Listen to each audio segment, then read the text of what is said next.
Vas-y, vas-y, occupe.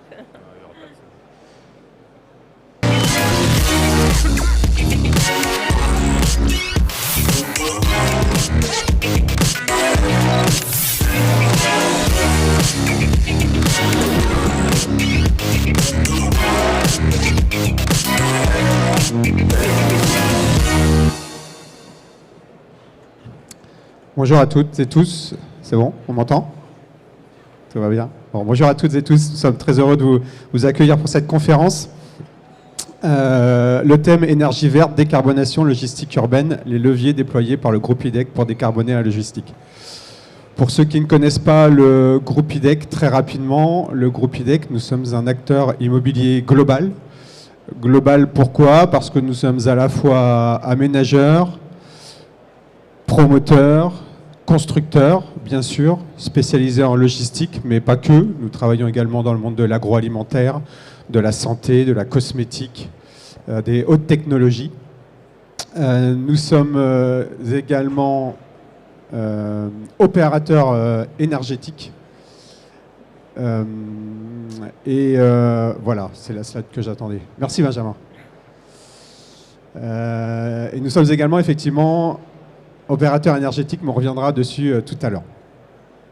Voilà, le monde de la construction, y compris dans la logistique, traverse actuellement un grand bouleversement. Les énergies renouvelables, la sortie du gaz, la ZAN, les ZFE, la décarbonation, la qualité de vie au travail. Voilà, nous allons vous évoquer tous ces thèmes lors de cette conférence et tout ce que le groupe IDEC met en place sur ces thématiques, avec quelques témoignages de nos clients. Nous sommes donc accompagnés sur cette conférence et je vous présente donc les intervenants. Monsieur Karim Beyri, directeur logistique international, maison de couture de luxe. Pascal Gomez, directeur général, IDEC. Éric Juan, directeur de projet immobilier Essilor Luxotica. Chazli Balbakali, directeur général adjoint Faubourg Promotion. Et Christelle Rougebief, directrice générale IDEC Énergie. Je vous propose de commencer directement avec un retour d'expérience sur un projet phare livré par le groupe IDEC l'année dernière, pour lequel les démarches environnementales ont été importantes. Je me tourne vers vous, Karim. Karim, pouvez-vous revenir sur les enjeux et objectifs de ce centre d'excellence logistique? Bonjour à tous, merci. Alors, la maison que je représente a eu une croissance d'ado sur les 5-6 dernières années qui nous a obligés à repenser notre logistique. On sait que les missions d'une équipe logistique, c'est de pouvoir distribuer en temps, en heures, en bonne quantité, à coût maîtrisé. Au-delà de ça, c'est de pouvoir soutenir la croissance de sa maison. On est allé un petit peu plus loin avec nos équipes. On a voulu revoir tout ça sous 3 dimensions. La première, c'était de repenser notre stratégie en termes de footprint, que ce soit en centrale ou à l'international, ou mettre en place des sites logistiques de quelle surface. On a revu aussi notre schéma de distribution total pour être plus agile, plus rapide, plus évolutif. On a designé un site qui pouvait correspondre à nos besoins. Et c'est là où on s'est tourné vers IDEC après un appel d'offres. Lors de la construction et l'étude sur ce site, on a pensé dans une approche environnementale de bout en bout. On souhaitait vraiment y intégrer l'ensemble de cette chaîne environnementale. Et enfin, construire un site qui nous ressemble, un site qui puisse avoir des lieux conviviaux, un site qui puisse avoir des espaces de détente internes, externes, travailler également beaucoup sur les sources de luminosité, sur les matériaux. Et c'était en effet les enjeux et cet objectif de pouvoir construire ce site ensemble.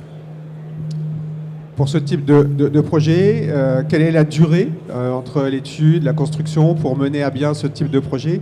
Et quelles sont les clés pour vous d'un projet réussi? Alors je m'écarte parce qu'il y a un petit bruit de fond. Voilà, c'est mieux comme ça. Alors la durée sur un projet comme celui-là, c'est environ 2 ans. C'est un tout petit peu plus de 2 ans. Entre le premier coup de crayon qui s'est fait, je dirais, à l'été 2021 ou à la rentrée 2021, il faut compter 10 mois qui sont dédiés à la partie procédure administrative, obtenir les certificats et les autorisations pour construire. Et puis il y a également, suite à ça, de nouveaux 10 mois, mais là qui sont 10 mois de chantier, 10 mois de construction. Alors c'est un site qui est considéré par les experts, par les spécialistes comme une des plus belles réalisations des dernières années. Donc j'en profite de nouveau pour remercier IDEC. Avec quelques facteurs clés, donc vous posez la question des facteurs clés. On a fait un retour d'expérience avec les équipes pour se demander qu'est-ce qui a permis d'avoir une si belle réalisation. Et on les a listés, j'en ai listé 6 qui sont venus comme ça, les premiers. Le premier, c'était de se dire, il est important d'avoir un brief assez clair sur le projet. Alors un brief clair, ça veut dire quoi? Ça veut dire, lorsqu'on veut que le site ressemble à qui on est, à notre maison, même si c'est un site logistique qui puisse être un site qui corresponde aux valeurs et à l'exigence de la maison, c'est de pouvoir inviter les équipes architecturales, donc Emmanuel Merle qui est ici, de façon à pouvoir rentrer dans une boutique, voir à quoi ressemble une boutique, voir à quoi ressemble aussi l'expérience client lorsqu'un client vient acheter un produit chez nous, pour pouvoir le retransposer après avec son crayon magique.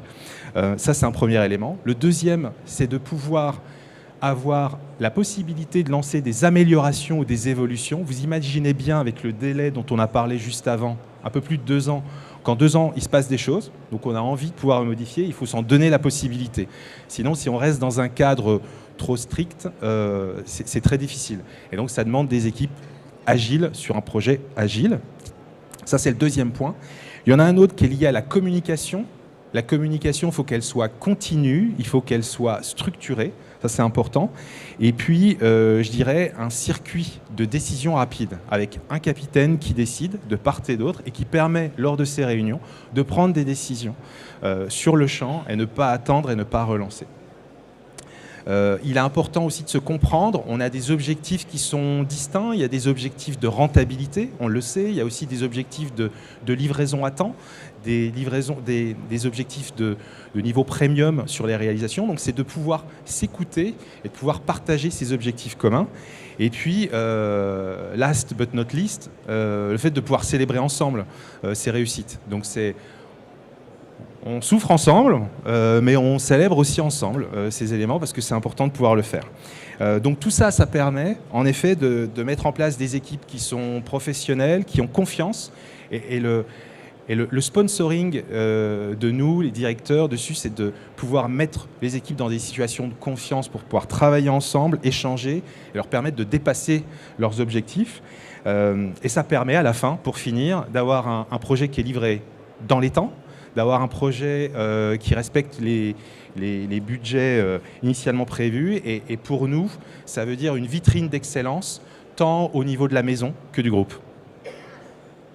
Merci. On voit des images défiler derrière. Effectivement, on parle vraiment d'un bâtiment logistique. On n'a pas forcément l'impression. On a parlé d'équipe, de cohésion, de communication. Je me tourne vers vous, Pascal.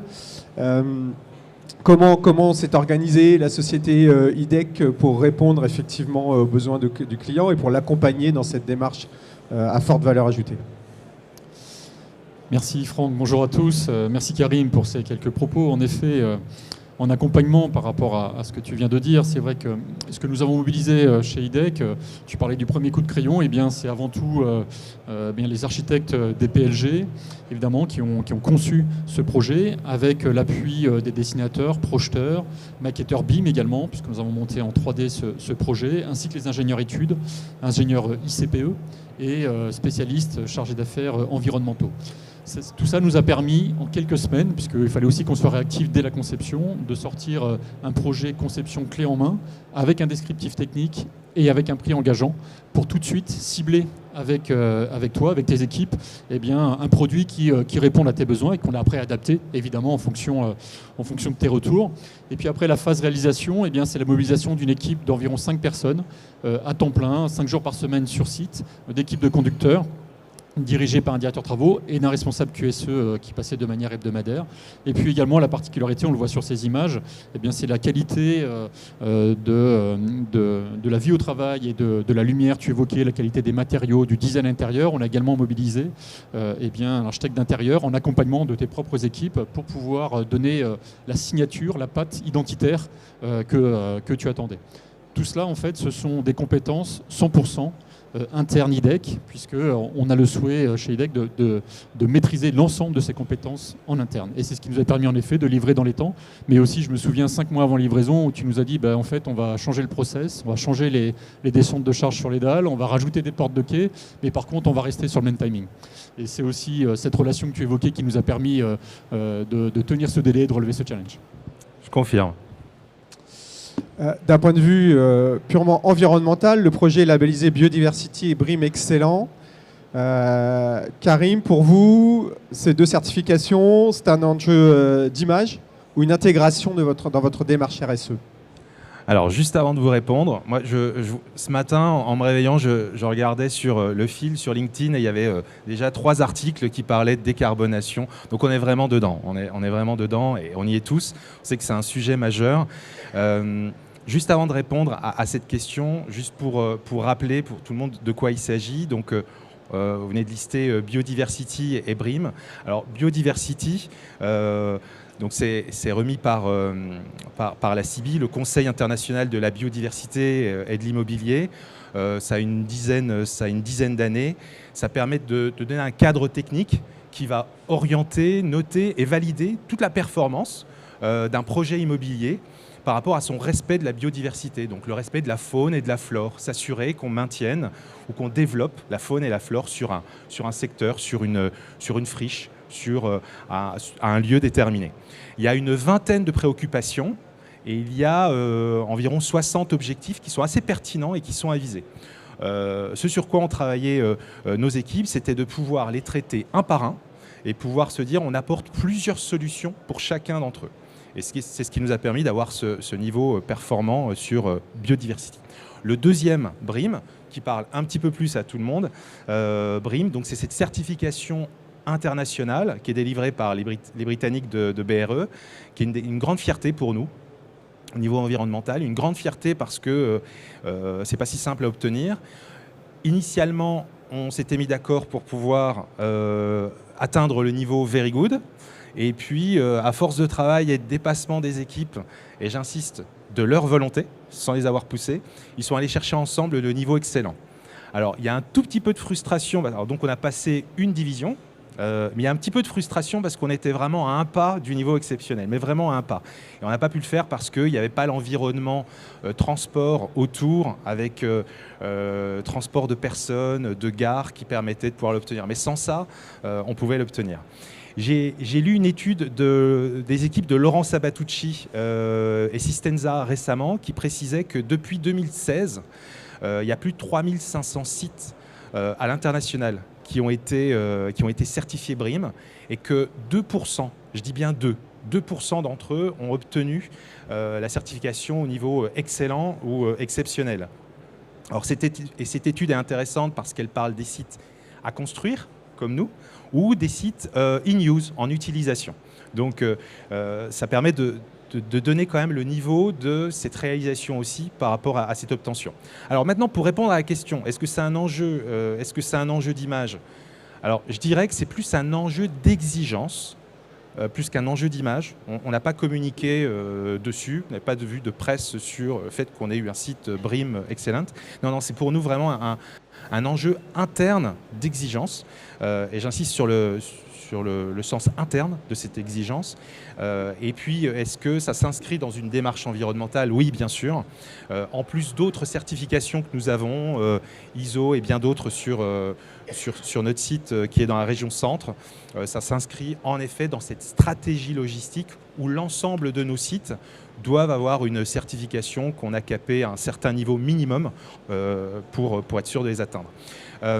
Preuve en est, on est à l'ICTL aujourd'hui. Et donc on ne peut pas ne pas parler de transport aujourd'hui. Récemment, avec la maison, on a lancé un appel d'offres de transport. C'était en fin d'année dernière. Et les critères environnementaux le poids des critères environnementaux était le deuxième critère en termes de poids, juste après la solution technique. Et donc c'était bien avant l'offre tarifaire, le niveau tarifaire. Donc c'est pour vous dire à quel point c'est important dans toute notre démarche, en effet. Christelle, je me tourne vers vous. IDEC Énergie, donc filiale du groupe IDEC, a investi, conçu, construit et exploite aujourd'hui des centrales photovoltaïques sur le toit de ce bâtiment. Donc après quelques mois d'exploitation, est-ce qu'on peut faire un premier bilan sur ces centrales ? Oui, merci Franck. Bonjour à toutes et à tous.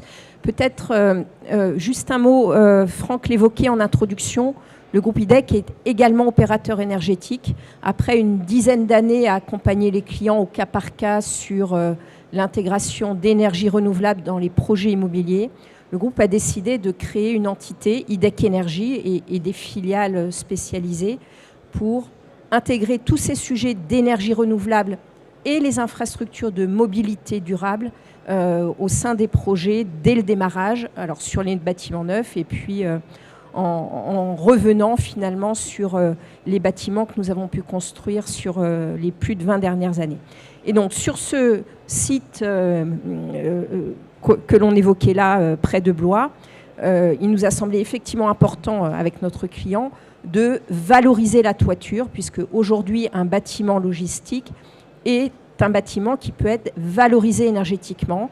Les toitures sont telles que on peut produire beaucoup d'énergie renouvelable, d'électricité renouvelable. Alors les réglementations nous amènent à être obligés de couvrir à 30%. Dans la pratique, sur ce site-là, on a choisi de maximiser la couverture pour produire le plus d'électricité renouvelable possible.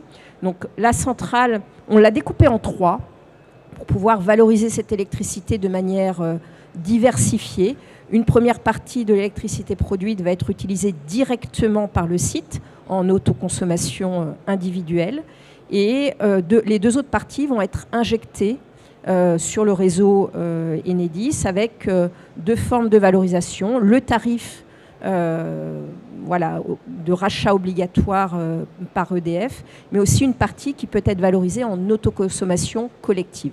Alors, l'installation a été mise en service en novembre dernier pour sa première partie. Une dernière partie sera en novembre 2024. Et aujourd'hui, elle fonctionne bien.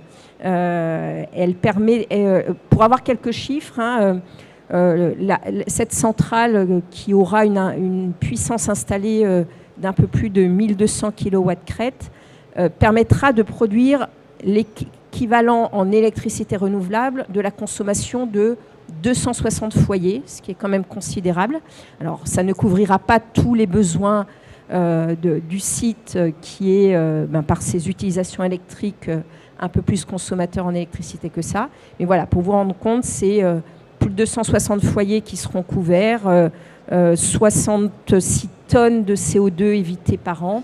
Et si on met ça en équivalent transport, puisque c'est aussi important, c'est l'équivalent de 440 000 km parcourus par an en CO2 qui seront couverts par cette production électrique. Voilà. Donc un bâtiment logistique, c'est un bâtiment qui peut produire de l'énergie en masse et qui doit être valorisé. Et on accompagne nos clients sous cet angle-là.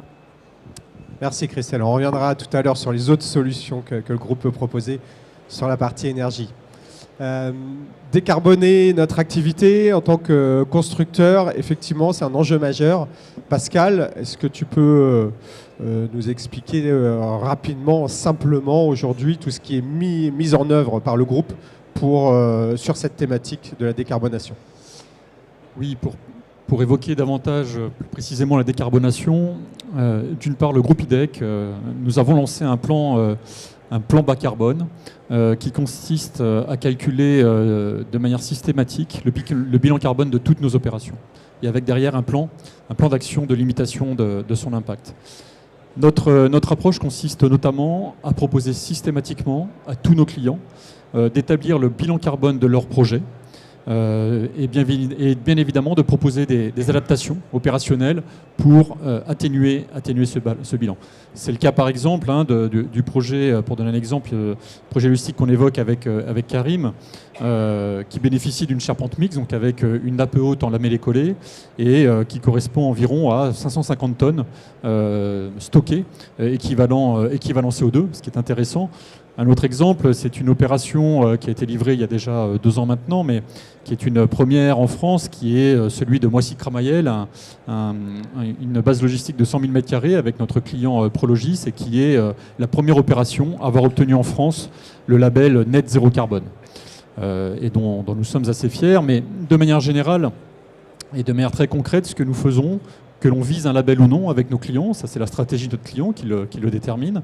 En tout cas, ce qui est important, c'est d'établir cette empreinte carbone, par l'eau de construction, et d'en déterminer un peu quels sont les principaux poids, les principaux éléments qui pèsent sur ce bilan, et de proposer des adaptations techniques, lot par lot, avec en face l'économie en termes de bois carbone que ça peut constituer.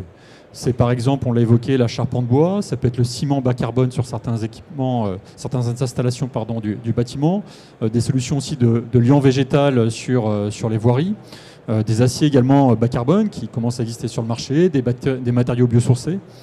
Et cela nous permet en effet de mettre en place l'adaptation avec une économie carbone, un coût en face, et d'arbitrer avec nos clients avec un objectif d'atténuation de ce bilan de 10, 20, 25% de son bilan. Merci Pascal. Merci Karim pour ton intervention. Alors effectivement, l'empreinte carbone, c'est un enjeu majeur, mais le groupe IDEC, depuis quelques années, développe également des projets un peu différents, un peu plus innovants, un peu plus vertueux. Et là, Chazli, je me retourne vers toi. Quels sont les grands enjeux qui conduisent effectivement à ces nouveaux types de projets développés par le groupe? Bonjour à toutes et à tous.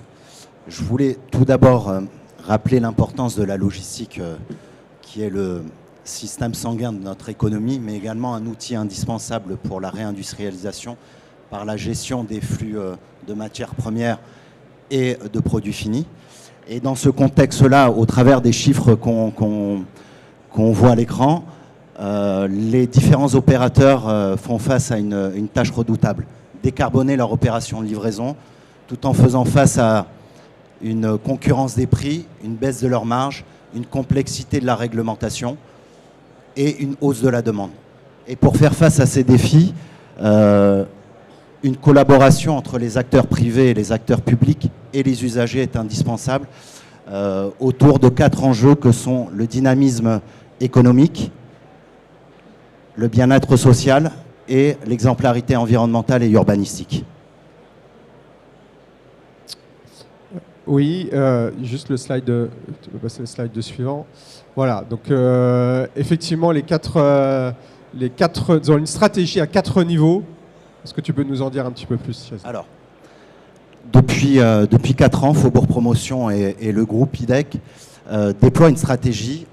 Donc c'est le déploiement d'un schéma à 4 niveaux, depuis les bassins logistiques jusqu'au centre urbain, pour permettre le maillage du territoire et l'installation de zones intermédiaires de stockage, ce qui va permettre de structurer, optimiser et mutualiser le flux de distribution, tout en utilisant les modes de transport doux. Et un des concepts qu'on a souhaité mettre en place et qu'on déploie autour de 10 opérations aujourd'hui chez Faubourg Promotion, c'est l'hôtel hybride. L'hôtel hybride, alors, c'est un ensemble immobilier qui se situe en périphérie des villes et en milieu urbain, qui se développe sur de la verticalité tout en intégrant de la mixité d'usage pour apporter une synergie entre les différents utilisateurs, mais également une mixité énergétique pour réduire la dépendance énergétique locale et en favorisant aussi la décarbonation de l'activité. La libération d'espaces de pleine terre par cette verticalité est donc une démarche de sobriété foncière et de frugalité. Une architecture qui permet son intégration dans son environnement. Voilà, c'est un peu le concept. Et pour illustrer mes propos, on a un exemple d'opération qu'on développe sur la commune de Valenton. Donc on est à l'est de Paris, ce qui permet de s'inscrire dans le schéma que je vous ai présenté. Donc c'est une opération qui se développe sur 2 niveaux. 19 000 m² de surface construite sur un terrain de 2,5 hectares. On est pratiquement sur un COS de 1. Une mixité d'usage, comme je l'évoquais en préambule. Une démarche environnementale forte. 500 kg de centrale d'injection et une partie en autoconsommation. Une certification BREEAM excellente. Voilà, c'est une opération qu'on souhaite lancer en fin d'année 2024 et qui va permettre de lancer un peu la stratégie à l'échelle du groupe. Pour illustrer des propos et sur une opération un peu plus concrète, on va passer la parole à monsieur Jouan. Donc c'est une opération qu'on a livrée en octobre 2023 et qui s'inscrit un peu dans les propos et le schéma et la stratégie mise en place. Merci Chazli, bonjour à toutes et à tous également. Alors s'agissant du projet qui nous concerne, donc moi Éric Juan, je représente la société Essilor-Luxottica. On a décidé, alors on allait moins vite que nos collègues de Dior à côté, il y a à peu près 4 ans, de regrouper sur un seul site au sud-ouest de Paris 4 unités quatre unités de production que nous on appelle des laboratoires de prescription en un seul, pour des raisons évidentes de coût, de productivité, mais aussi pour s'inscrire dans la démarche RSE du groupe Essilor-Luxottica. Alors, nos 4 sites actuels de production sont répartis à 4 coins de la France, j'allais dire, en dehors de un qui se trouve à Antony, très proche de celui de Vissou que l'on a réalisé avec IDEC. Notre souhait était à la base du programme de construire un bâtiment entre 7 et 10 000 m² pour couvrir l'activité actuelle faite sur 4 sites, plus à peu près 50% d'activité. Et on a l'habitude dans le groupe, quand on investit dans un nouveau centre de production ou logistique, de prévoir une réserve foncière. Je pense qu'on sait tous ici que le foncier en région parisienne n'est pas très simple. On a cherché, on a visité une bonne trentaine de sites avant de se rapprocher finalement d'IDEC. Et les discussions avec IDEC nous ont conduits à revoir un peu notre schéma. Et plutôt que d'avoir une réserve foncière comme on l'a d'habitude avec un terrain adjacent à celui du site que l'on construit, on a construit un étage supplémentaire pour cette réserve foncière et assurer notre futur développement. Voilà. Alors en quelques chiffres. Peut-être revenir un peu en arrière. En quelques chiffres, donc là, on a construit un bâtiment sur un petit peu moins de 20 000 m², un bâtiment qui représente à peu près 17 000 m² d'activité. Voilà.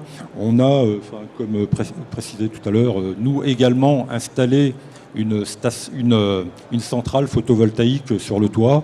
Et on a aussi maximisé le nombre de panneaux que l'on pouvait installer. Donc on est à peu près à 50% de la toiture couverte par ces panneaux photovoltaïques. Cette centrale va essentiellement être utilisée en autoconsommation et va couvrir à peu près 15% des besoins de notre activité, des besoins du process de production.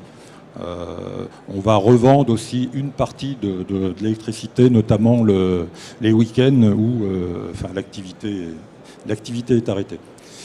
Voilà à peu près. Alors on a beaucoup parlé de certification. Nous, notre choix a été plus une certification américaine que l'on utilise ailleurs aussi dans le groupe pour nos constructions en Asie, en Amérique du Sud, en Amérique du Nord. Et on a visé au niveau du LEED, le LEED Gold. On s'est questionné aussi sur le LEED Platinum. Nos recherches nous ont montré qu'il n'y avait que 3 sites à travers le monde qui étaient Platinum, et aucun de ces sites n'était des sites industriels. Bon, voilà. Sagement, peut-être qu'on aurait pu faire mieux, mais sagement, on a visé le Gold et je pense qu'on l'aura. Enfin, on est prêt à l'obtenir dans les prochaines semaines. Voilà. Peut-être juste une précision complémentaire. Effectivement, avec IDEC, le bâtiment a été livré en fin d'année dernière. On a poursuivi nos travaux d'aménagement intérieur et d'utilité, j'allais dire, de façon autonome. Et on livrera ce bâtiment la première semaine d'avril de 2024. Voilà. S'agissant du bâtiment, et pour aller dans le sens de la verticalité, si je puis dire, le choix a été fait de construire un premier étage, enfin, ou ce qu'on a appelé le rez-de-jardin, qui intègre à la fois sur la partie bleue, là, donc le rez-de-jardin, un parking de un peu plus de 5000 m² et une zone tertiaire de 2000 m² à peu près, qui intègre à la fois un open space pour on va dire la direction du site, des locaux sociaux, et également un grand showroom pour nos clients, là aussi, un showroom de 500 m², qui explique un petit peu les 4 ans que l'on a pris pour réaliser cette opération. À l'étage, juste au-dessus, on a un rez-de-chaussée qui intègre donc toute notre activité de production, qui d'une part regroupe les 4 sites dont j'ai parlé précédemment, plus 50% d'activité tout de suite. Le plénum, bon, il s'agit de locaux, enfin de parties techniques, donc qui ne présentent pas d'intérêt ici. Et le R+1, qui, donc, comme je le disais précédemment, historiquement, on aurait plutôt eu un champ à côté de notre site. Aujourd'hui, c'est un étage qui est prêt à recevoir de l'activité, de la production ou autre. C'est pas encore défini. Mais en tout cas, il est là, et c'est une réelle, on va dire, réserve foncière, pour le développement de notre activité en France. Le dernier, enfin la toiture, on en a parlé, donc 3600 m² de panneaux photovoltaïques, là aussi prêt à démarrer. Voilà. Très bien, merci. Voilà pour le programme. Juste compléter les propos. Donc, comme Eric le présentait, c'est une unité de production qui se développe sur plusieurs étages, mais également qui va favoriser la distribution du groupe Essilor pour tout ce qui est, je vais dire, alimentation des différents magasins qui se situent en région parisienne, et dans une démarche de décarbonation de leur distribution à l'échelle de cette livraison. Merci, un bel exemple de verticalité, effectivement, et qui se recoupe avec tous les projets développés aujourd'hui par le groupe IDEC sur ce que nous on appelle les hôtels hybrides. Christelle, je me retourne vers vous.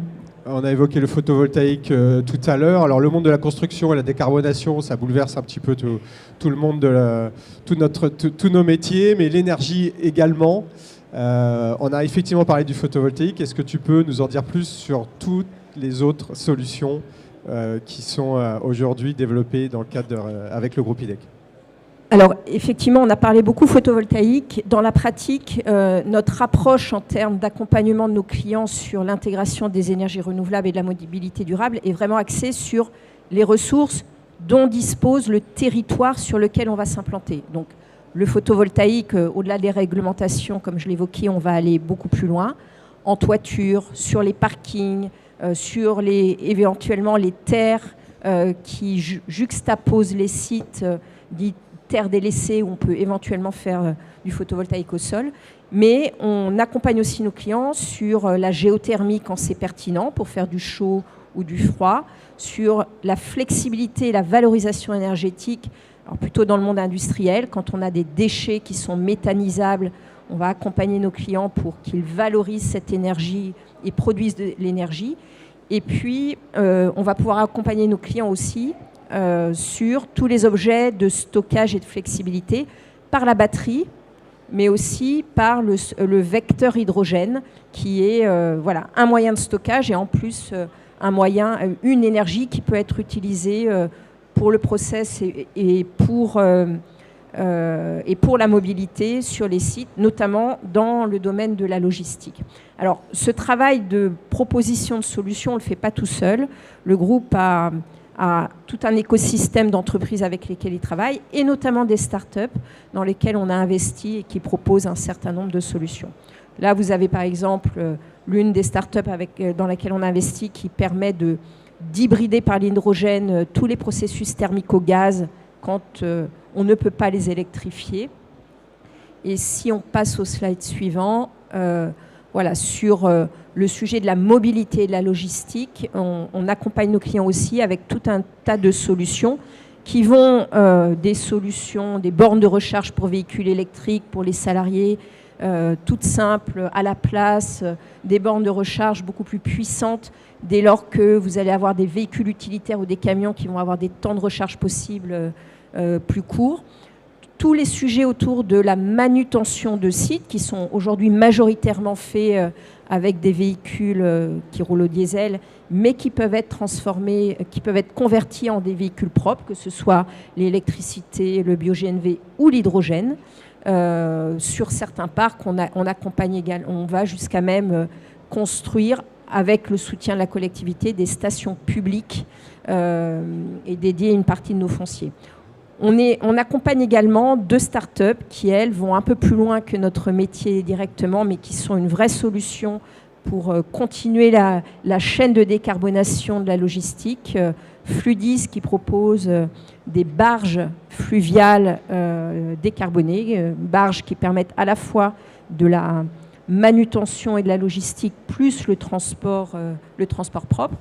Et Toth, une autre de nos pépites qui, elle, remet en route des bateaux à voile pour la logistique de très longue distance internationale. Voilà.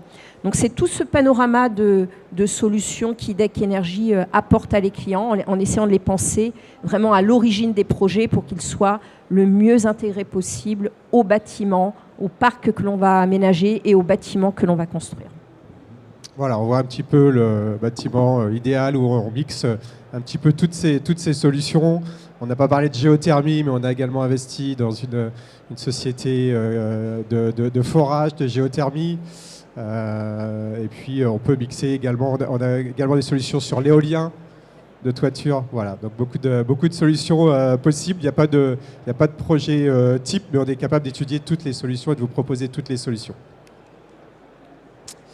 On a fait un petit peu le tour sur la décarbonation, sur la verticalité, la logistique urbaine, sur l'énergie.